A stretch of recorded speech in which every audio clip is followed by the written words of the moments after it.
Here's the beautiful thing. Whenever we have dreams about our kids or about family members, the same one who gave us the dream would like to walk us through what to do. Right.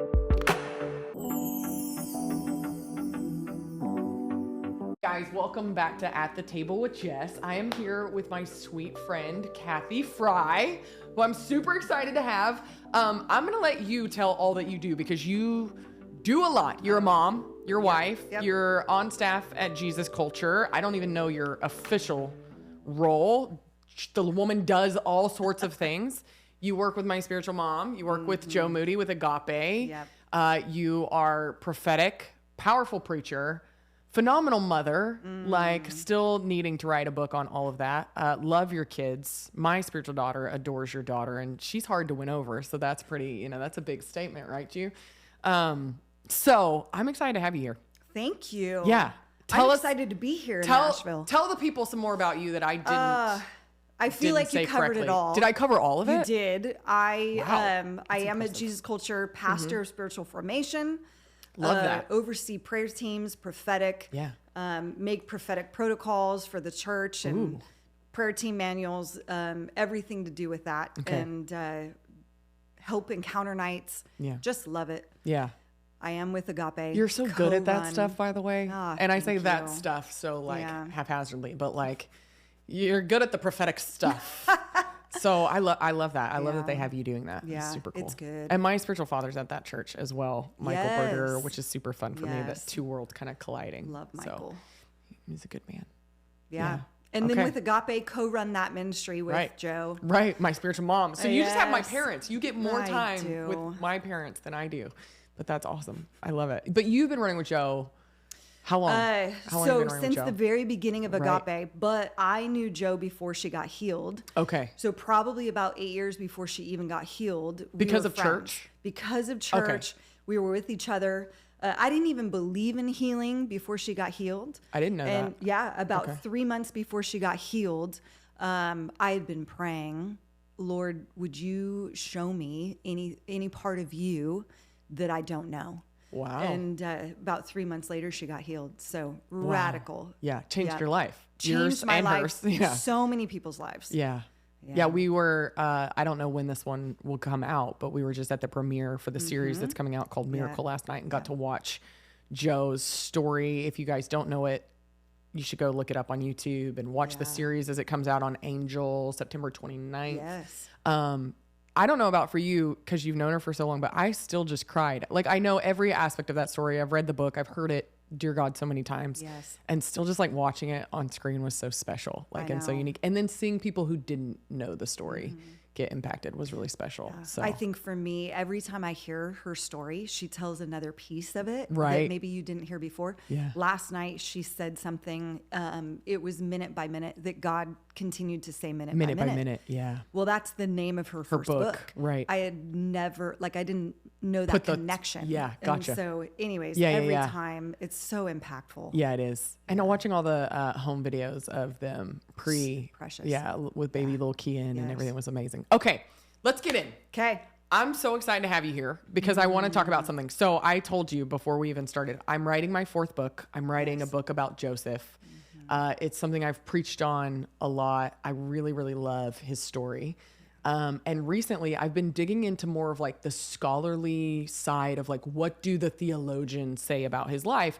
And there is a pretty big debate about this dreaming period, right? Because they were God dreams that then he shares and they lead him into obviously a tumultuous journey of life in the pit, in slavery, in prison, and then eventually like seeing those dreams come into fruition. And it's had me thinking a lot about dreams. And you're one of the people, if I'm honest, there's two people I really trust even more than I trust myself with dreams. And that's you and our dear friend Mason King, who you know as well. And so I wanted to talk to you about dreams today. Great. And share this. I want to start with this. You dream. And I don't know how many stories you should want to tell, but like you often dream things before they ever even happen. I mean, I know stories upon stories with Joe, ones that I've talked to you about of like, wow, like you literally have this dream and you're like, hey, this is about to happen. Yeah. And then it does. Yep.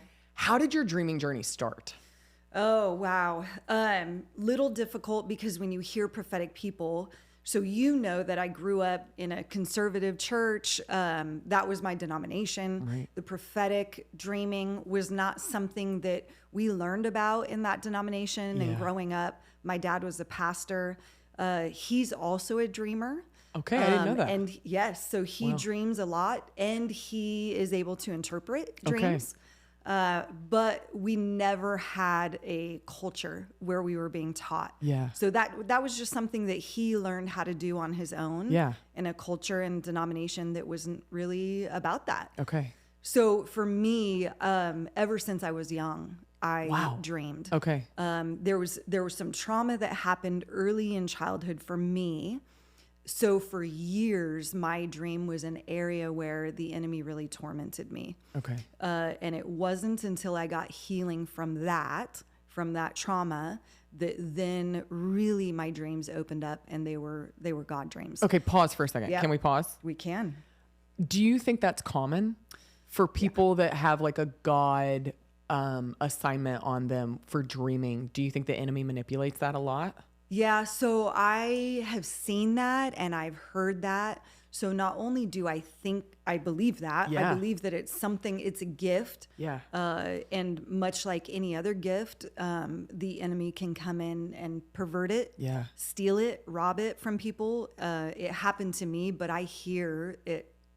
That's common. Yeah. So I'm just wondering, like maybe for someone that's watching that's potentially a parent and their kids are battling nightmares or things like that, would your suggestion be like hone into like maybe what the God side of it is? Yes. Okay. I think it's telling when I know now, and if I was in a culture that understood dreams in my childhood, I could have had people who covered me who were like, oh, wow, she is dreaming these tormenting and traumatic dreams. Yeah. What is the root of this? And let's cover this and let's heal this.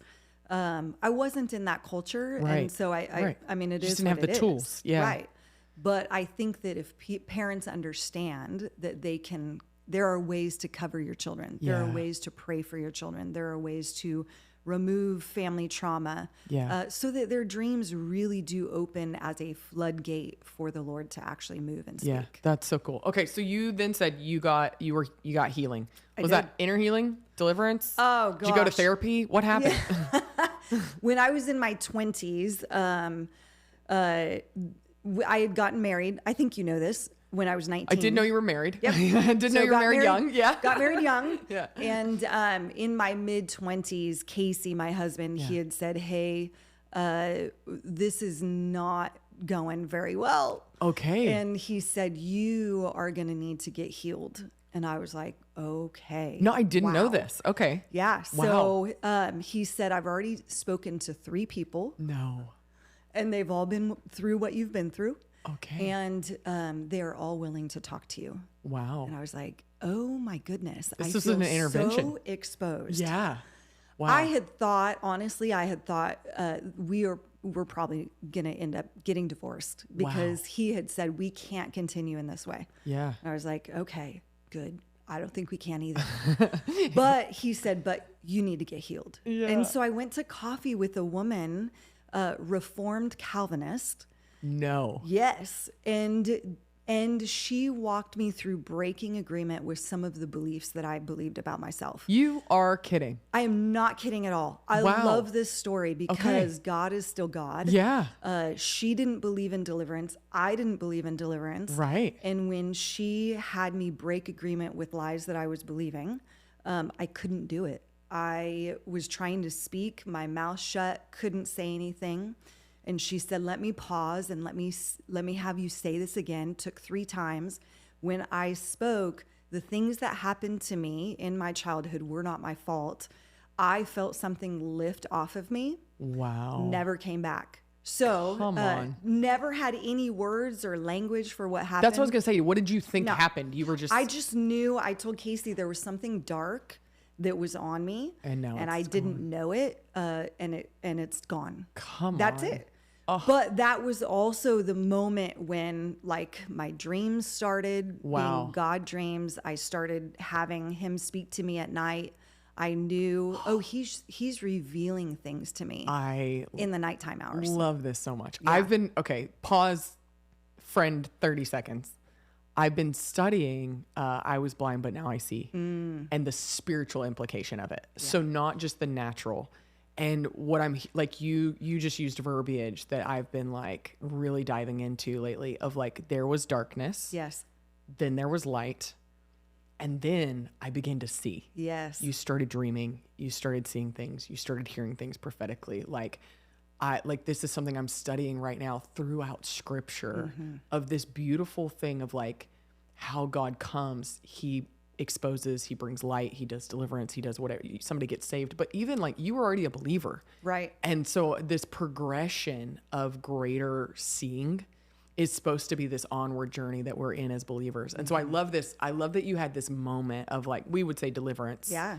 And then the dreaming started happening. Yes. It was like, now I see, right? Oh my gosh, I love it. What I love about that, about my story is I didn't have language for it until, 15 years later. Wow. I had no idea what had happened to me. Yeah. All I knew was something was different. Something was off of me that was on me for years. And now I was exposed to even more of who God is. Yeah. Oh, I love it. Yeah. Okay. So you start having God dreams. Yeah. Did you recognize immediately like these dreams are from God?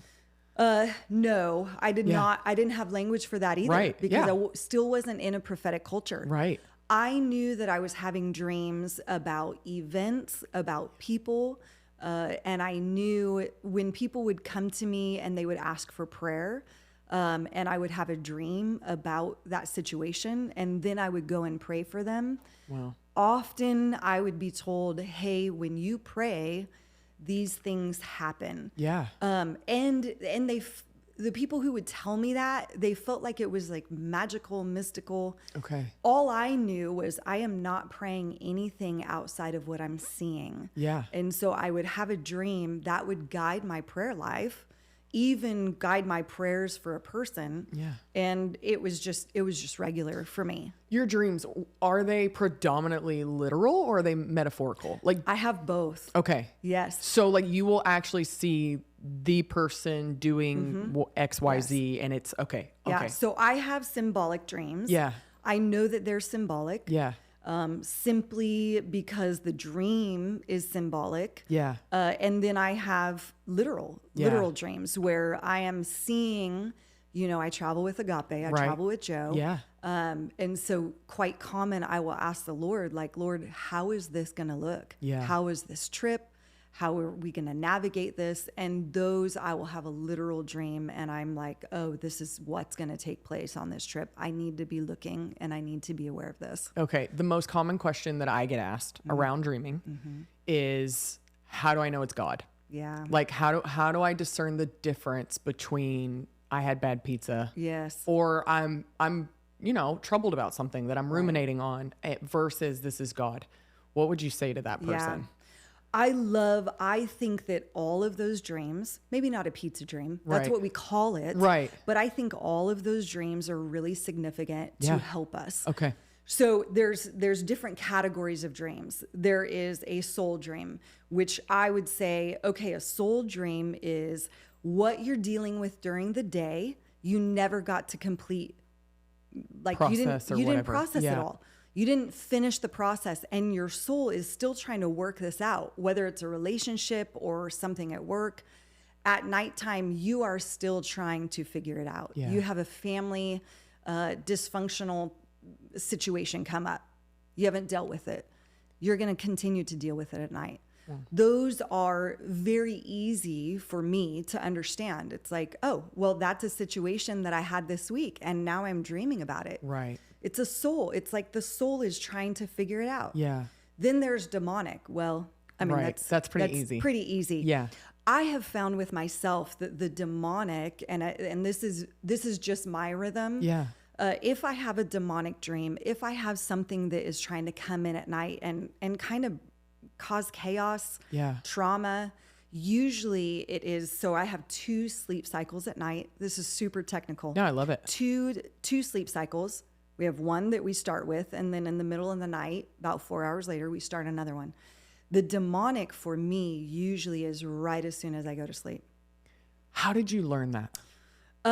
It's just a pattern that I saw with myself. Okay. And I know that everyone has a different pattern. Yeah. That's just the pattern that I've seen. Okay.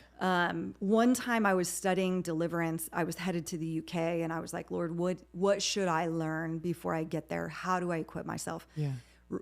I don't recommend this, but I read a deliverance book right before bed. Right. And so closed it up, right. put it aside, and within 15 minutes was in this very demonic dream where my mouth was being held, my feet were being held, and woke up when I could finally wake myself up, woke up from that. And what I did with it was I picked up the book and I was like, oh, heck no. Yeah, we're not doing this. We're not doing this. And just prayed and was like, in the name of Jesus, I take authority over that. And you can't rob me of my sleep. Come on. You can't rob me of this. Now I'm going to go head in, full on. Come on. So I think those dreams, when I wake up and I'm unsettled and I know it's like, oh, this is I feel dark. This is dark. Yeah.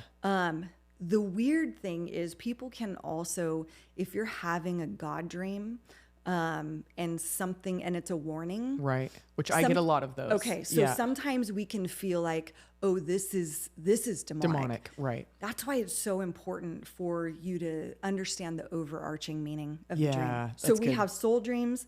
We have demonic. Those should be pretty easy. Pause with demonic one more time. Yep. I want to, are you cool? Are you okay? Yes. I keep interjecting myself. I'm not, would you? No, I'd probably keep doing it. I work with young people a lot. Yeah. They watch stupid things. Yes. And so often they'll say something like, oh, I was watching this true crime documentary until 1 o'clock in the morning. And then I had nightmares. And I'm like, well, hey, hello, McFly. We're like, of course. Right. Yeah. Would you say that any dream that is kind of scary or fear-based, you were saying the difference between a warning dream versus, I realize for me, warning dreams, I wake up with hope that I can do something about it. Yes. Whereas demonic dreams, I feel hopeless and trapped and I couldn't get out of the situation. Would you say that any dream that produces fear, hopelessness, that's demonic? No. Or would you say that could be tied to help me navigate this a little bit as a parent. And I understand this is an opinion, right? Yeah. But what would you say? I hear a lot of people who bring their dreams to me. Yeah. And I don't feel like that's a great classification of, oh, I woke up, I felt fear. And so that must be a demonic dream. Okay. Because honestly, if people don't understand how to interpret their dreams, right, they can feel fear because, for instance, I had a God dream and I'm driving down a mountain on a cliff. And that's scary. Right. But then I turned and headed into, this waterfall. Right. Whatever. Yeah. And people can get stuck on oh no, I was driving on the cliff. Yeah. And that's what they're cluing into. And so they can take a God dream and focus on the wrong thing. Okay. And think, oh, I should be afraid. Gotcha. So I don't feel like fear is necessarily a great classification, especially if someone doesn't know how to interpret their dreams. Gotcha. Because you're looking at what is the whole meaning of the overall dream. Right. Also, stop watching scary things. Yes, please. Especially before bed. But full stop. Yeah. Just stop watching scary things. And if you're doing drugs of any kind, right, and then you're having some wild dreams after that, I would say maybe stop that. Stop doing the drugs. Yeah, that's a very valid point. Okay, so we've got soul, we've got demonic. Yes, and we have God dreams. Thank God. So a lot of God dreams, for me, I don't know about for everyone, but most of the people who I talk to, they will happen at the end of your sleep cycle. Okay. Right before you wake up. So you'll have a dream. You'll wake up either in the first sleep cycle or that second sleep cycle. I've never thought about that. Okay. But yeah. So I believe that the Lord does that. Same if you read Habakkuk chapter 2. Yeah. He is asking the Lord for vision and for a dream about a major issue that is happening in that time. And Habakkuk in 2, the Lord says, wake up and write it down.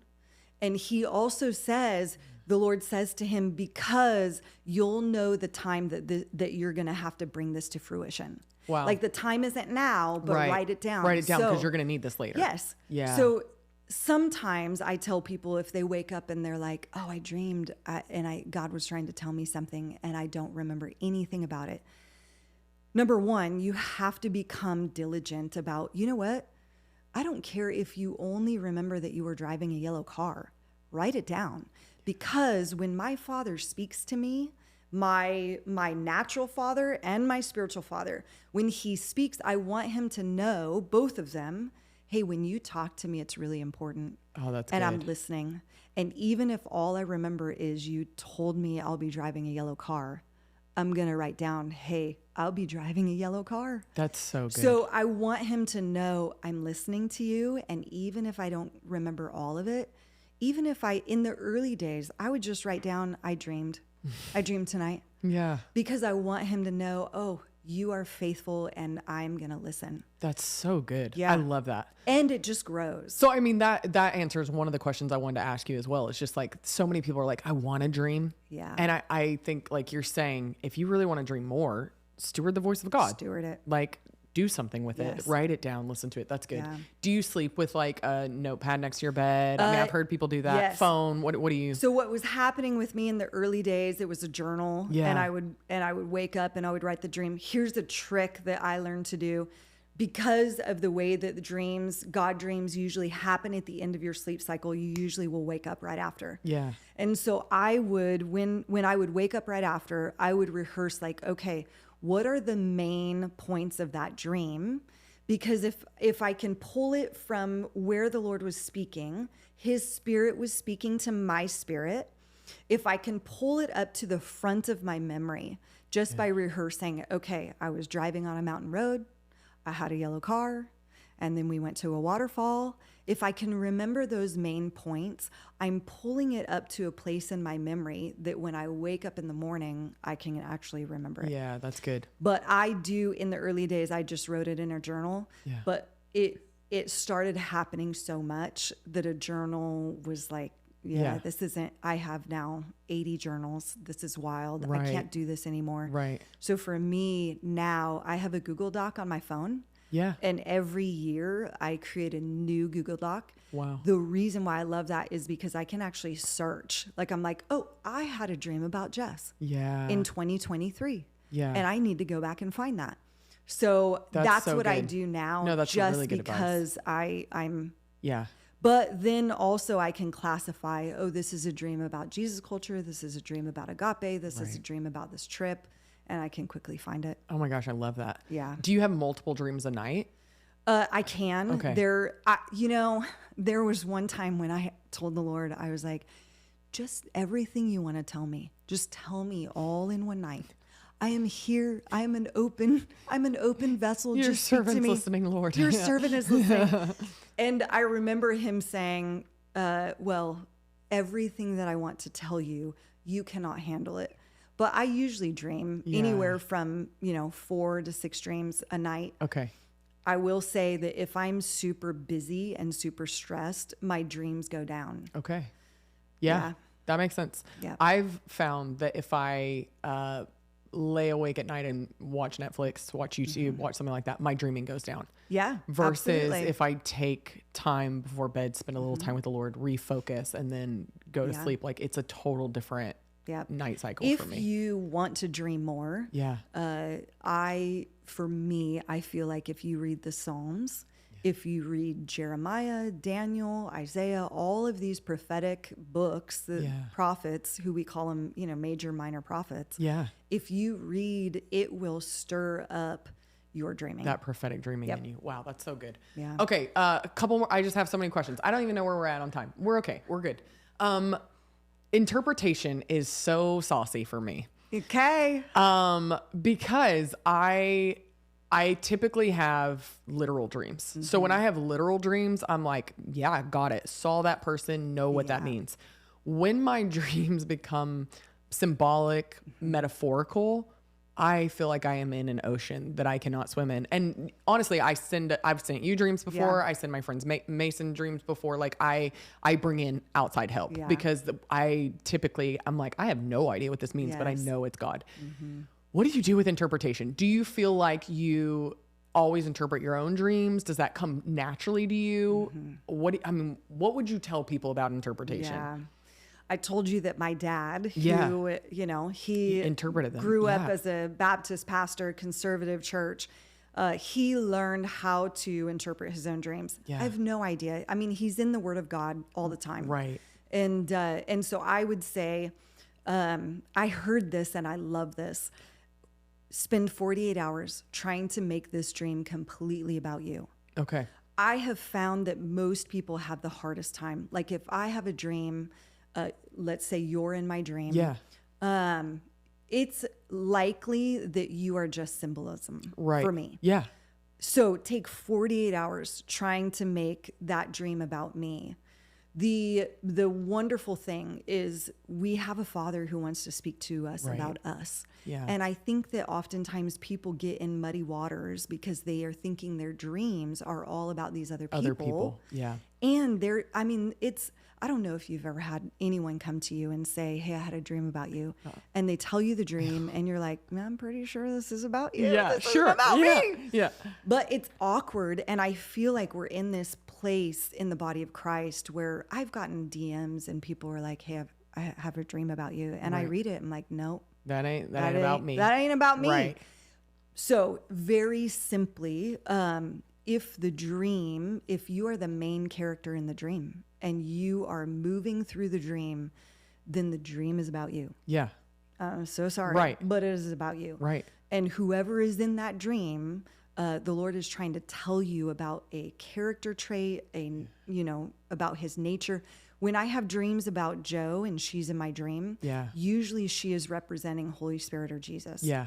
And that's pretty common for anyone who knows Joe. Right. Because the Lord is like, she is an earthly representation of my spirit and of my presence. Yeah. And so when you are dreaming and she's in the front seat of the car with you, I want you to know that my spirit is with you. Wow, that's so good. So I think for me, the symbolism, it's so important because people mess this up all the time. I've seen a lot of dreams go out to people who it's like, oh no, the Father, he loves you so much that he wanted to talk to you about you. Yeah. But here's what I find. People try to find relevance and importance with their dream life with the Lord. And they take symbolism and they put it into a literal category. Yeah, that's good. It's rare for people to dream. Here in the US, it's rare for them to dream literally. Yeah. I haven't found a lot of people. In other countries, it's really common. Yeah. Africa, it's really So common. that's really strange. I didn't know that. Because, I predominantly dream literally. Yeah. I just assumed you also most spent people time did. A lot of time in Africa. Yes. Yeah. When you were you 17? I started when I was 18. Yeah. So that's why when you say that, I'm like, yeah, that makes sense to me. Honestly, I assumed most people did. No. So that's kind of interesting. So most people dream symbolically. Okay. And when they're dreaming about maybe their church leaders or something like that, a person near them, but they are the central character in their dream. Yeah. And then they try to make the dream about the other person. Wow. But it's really a gift. I feel like it's like a sweet kiss from heaven of, oh no, he wants to talk to you about you. Yeah. Wow. That's so most of my dreams, because they're literal, I see situations that I'm going to walk into before I walk into them. So that's I would say the majority of my dreaming, not all of it, but most of it is I go into this situation and a month later, 6 months later, sometimes the next day, that very situation presents itself. And I'm like, I knew this was coming. Yeah. You had shared and asked, how do you interpret them? Right. Okay. So couple of things to know. Number one, you have the Bible right here. A very, very good tool. Yes. So that highly encourage this. Yes. Yeah. If you don't know God's symbolism within the Bible, man, you have to know it. Yeah, it's good. There's a book by Thompson and Beale, Divinity Code. Yeah. Great tool because it takes you back to the Bible. Please don't use Google or ChatGPT. all of it. Yeah. Things void of the Spirit. Yes. Yeah. And I even have told my kids, like, oh, don't go there. Mm-hmm. Don't look up the symbolism in your, Safari search or whatever it is. Because we have this, like, we have Christian symbolism, and you find it right here. But then the world and New Age, they all have a symbolism for dreams too, right? Which is contrary to this. Right. Sometimes it overlaps, but it is not safe for us as believers. It's like, oh no, he gave us his symbolism. Yeah. He gave it to us. Get your mama voice on, Kathi. Come on. Don't do that. Yeah. Like, come on. So dig deep. Yeah. I mean, you are all about discipleship. Right. And so this is like, oh gosh, that we would be rooted in this even for our dream life. Yeah. So for me, anytime I have dreams that I know are symbolic, there's the power of first mention. Yeah. And so for God, it's like, oh, this is his power of first mention. Come on, that's so good. So if you have a dream about sheep, or if you have a dream about water or rivers, can you please go to this and see what he has as the meaning of that? That's so good. So beyond that, then there is like, I have a special language with God. Yeah. He knows what I've been through. He knows, you love cats. Yes. I sent Joe a cat book last week. Of course you did. So I love dogs. Yeah. For me, I love my dog is a pit bull. Yeah. She's the cutest thing on the planet. For me, if I were to have a pit bull in my dream who was walking beside me, that would mean a good thing for me. Right. It would mean I have a friend, faithful friend beside me. This is the language that God has created with me. Right.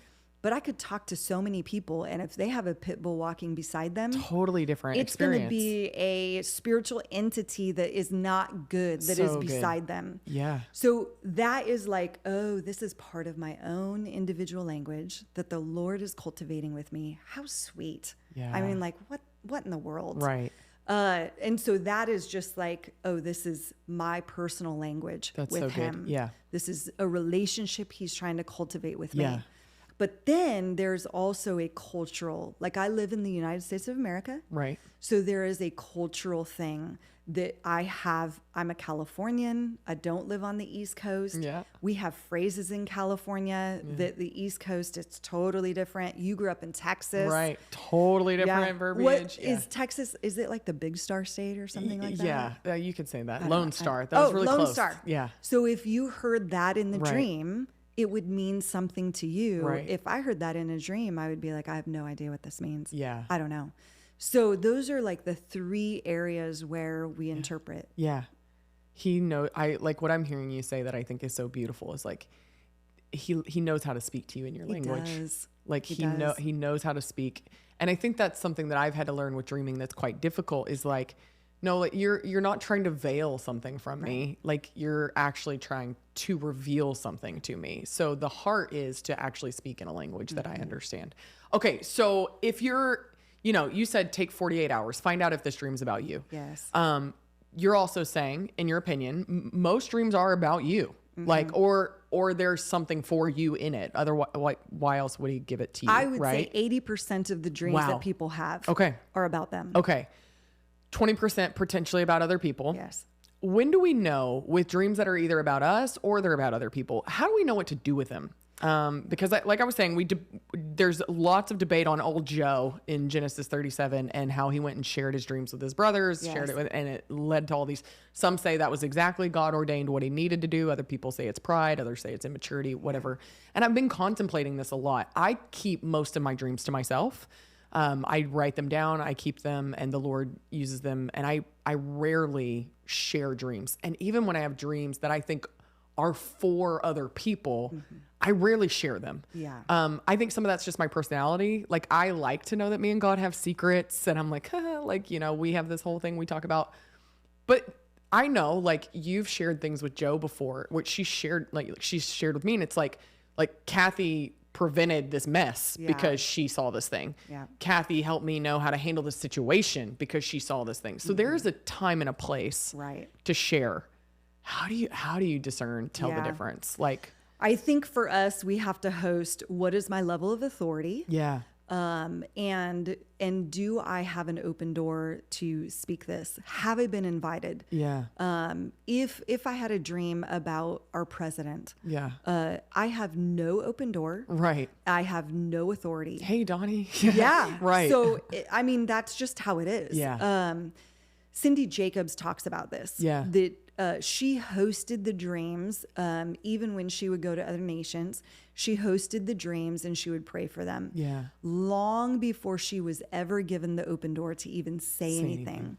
And so I think oftentimes people have this angst inside of them of, oh, I have to get to this person, even though I have no relationship with them. Right.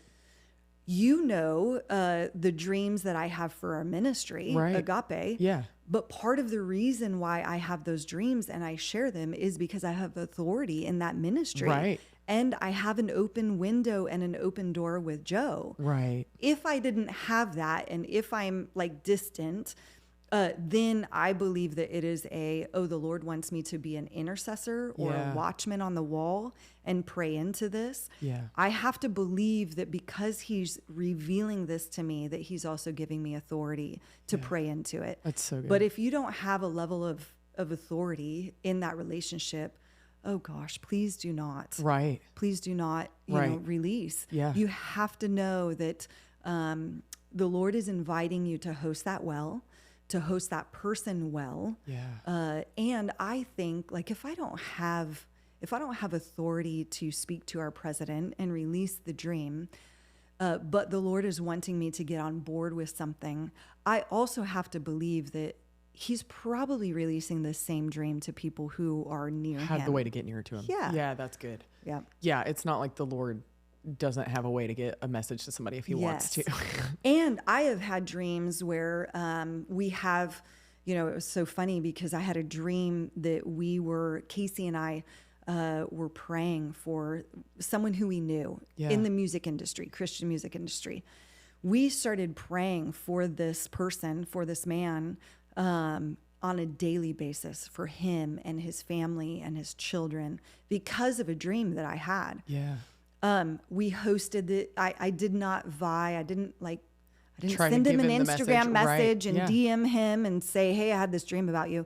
We just knew like, oh, the Lord is asking us to just intercede for him and his family and pray for them. Have no idea what's going on, but we are just going to pray for him. That's our posture. Yeah. No joke. Within 6 months, we were on a train at an airport, and he was standing in front of me. He saw a shirt that I was wearing that had the name of a song that he had written and sang.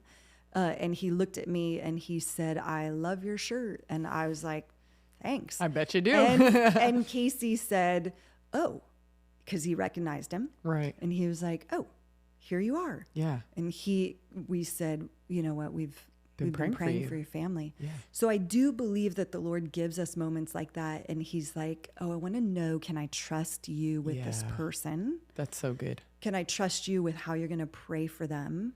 Because if I can't trust you with them in the hidden, why would I trust you in the public? So and good, so Kathi. he's looking for this posture of, oh, all we did was we went back to the Lord. Yeah. He opened this area up for us. We partnered with the Lord and we began to pray over this person. That's happened several times. I love this so much because I think it is really contradictory to how most people go about it.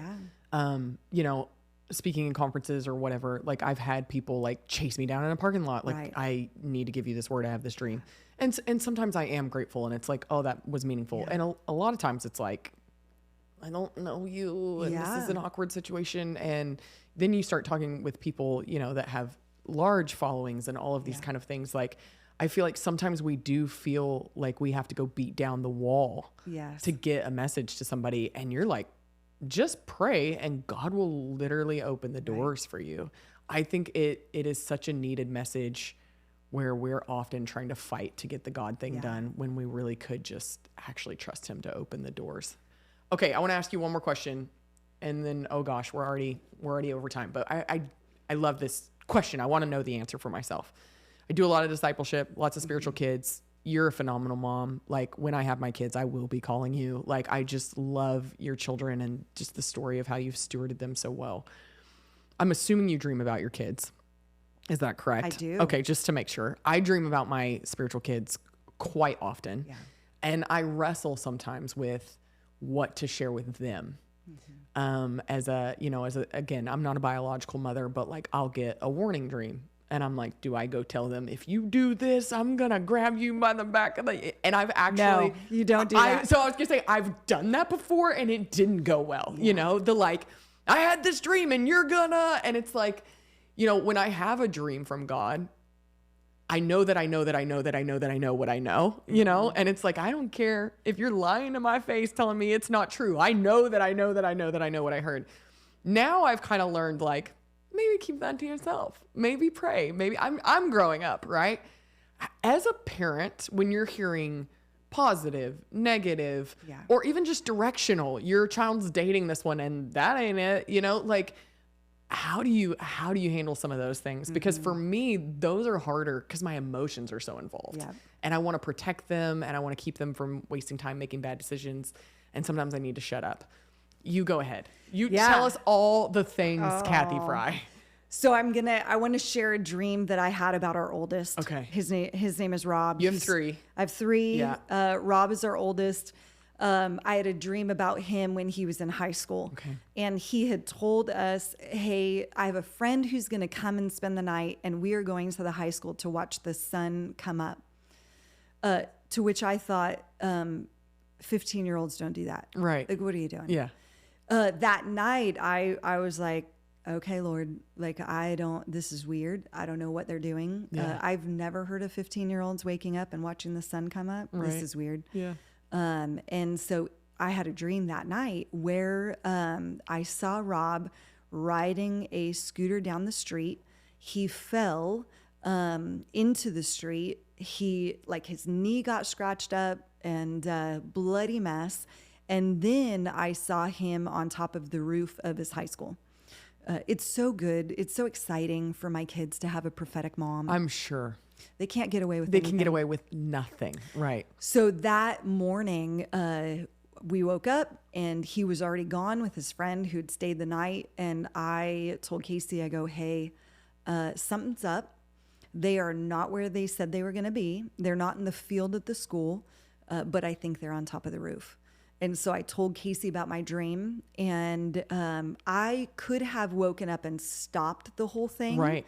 But in my dream, I knew he's not going to die. This is going to be a good lesson. Right. And the Lord is warning me so that I can get my emotions in check. Before confront him. Yes. Yeah. So I told Casey. Ooh, I wish I would have heard that years ago. So I told Casey, I'm like, go see where he is. Yeah. So Casey drove to the school parking lot. He did find my little iPhone. Right. You need to find my little iPhone with all of your kids, with your spiritual kids. Anyways, and sure enough, he was on the roof. Yeah. And so Casey called him and Rob answered. Yeah. Like, I love Rob. Yeah. He answered and Casey's like, what you doing? Get your butt off the roof. And when he climbed down off of the roof, and because I write my dreams down, I sent that dream to Casey. Yeah. Rob, his whole knee was bloody. Sure enough, he had fallen in the street on his way. On the way. Wow. That was here's the beautiful thing. Whenever we have dreams about our kids or about family members, the same one who gave us the dream would like to walk us through what to do. Right. And so I do feel like it's like, oh, this is the door that the Lord just opened. Why would you stop talking to him once you had the dream? Why would you not continue to talk to him about it? Right. Like, am I supposed to release this? Yeah. Are you helping me be in check before I actually have this happen? Yeah. So that I know how to relate and how to have a conversation? I don't stop talking to the Lord once I wake up from the dream. Yeah, that so is good. Only the beginning of the door opening of the conversation. I was standing with our daughter at church, and I had just had a dream that morning that I was looking at her in the dream, and she was pregnant. And at church, I was standing in front of her, and I told her, I said, hey, Zoe, I had a dream about you last night. While I'm talking to her, I am also talking to the Lord. And I'm like, ooh, I'm not sure that I'm supposed to be releasing this right now. Yeah. And so I just stopped right there. And I was like, I had a dream about you last night. It was good. It was good. It was a good dream. And that's all I said. Yeah. And she was like, okay. And then after that, I was having conversation with the Lord. And I said, can I release this? And he said, yes. And I said, I had a dream that your body, I was looking at you and you were pregnant. And she just looked at me and smiled. And I was like, that's it. Okay. And later that night, they came over and they announced that they were pregnant. Yeah. So I think that for us, we have to learn how to host the ongoing conversation. That's so what good. I would say. Like, why would you stop? He gave you a dream. Yeah. Why would you run with it and like not take him with you? Yeah. I mean, haven't we learned anything from the life of Moses that Yeah. I'm not going to go unless your presence goes with me. That's so good. But even in our daily life, like that's what it looks like. Yeah. Why would I run with a dream and not continue to have a conversation? Yeah. What am I supposed to do with this? Am I supposed to hold this? For how long am I supposed to hold this? Yeah. How am I supposed to host it? It's so good. I think we have to wrap up, but like I've noticed myself, other people, it's so easy when you have a dream and it concerns someone you really care about to be very impulsive, you know, and just go, I know what this means and I'm going to insert myself into this situation. And a lot of times it's not about you inserting yourself in the situation. You said something that I'm like, I wish somebody would have told me this 15 years ago. Is like, the Lord was just telling me that so I could manage my emotions when the situation came. Yeah. The amount of times I thought my job was to prevent the situation, right? Like, here I am, God's gift to make sure this doesn't happen. And that's actually, it just made the situation so much worse than if I would have used it to control my emotions, walk that through and stuff. And so, oh my gosh, I love this. You should write a book about it. We get so many questions. Honestly, I get so many questions, especially from young people, just about dreaming, because there's not tons of literature out there about it. There's not tons of teaching. And I think it's such a giant world, because I mean, there's symbolic and there's literal and there's times to share and there's times not to share. And there's all of these different things. But I feel like you gave some really, really good tips, and I'm super grateful for you. Because definitely when I don't know what to do, I'm like, let's just ask Kathi Frye. Like, she'll know what to do. God bless her. So I love you so much. I love you. I'm glad you did this. I'm super thankful. And guys, thanks so much for joining us at the table with Jess. You can subscribe, follow Kathi on the gram. What are you on? The gram. The gram. Go send her a message and tell her to write Facebook. Tell her to write a book. You know, you've done some teaching with Life School with Agape, right? Yep. Have you taught on dreams? Yes. Okay. That's what I thought. So she's taught some of that stuff. So y'all can join Life School. Where do they do that? That is online. Is it on Agape though? Freedom Okay. Fighters. Go to Agape Freedom Fighters. It's Joe, Kathi lead this ministry. It's phenomenal. And the school is, how many months is it now? Because y'all have changed the format. Years. It's 3 years? 3 or 4 years. 3 or 4 years. That's a lot of teaching from quality people. So jump on that. And we'll see you next time. Love you guys.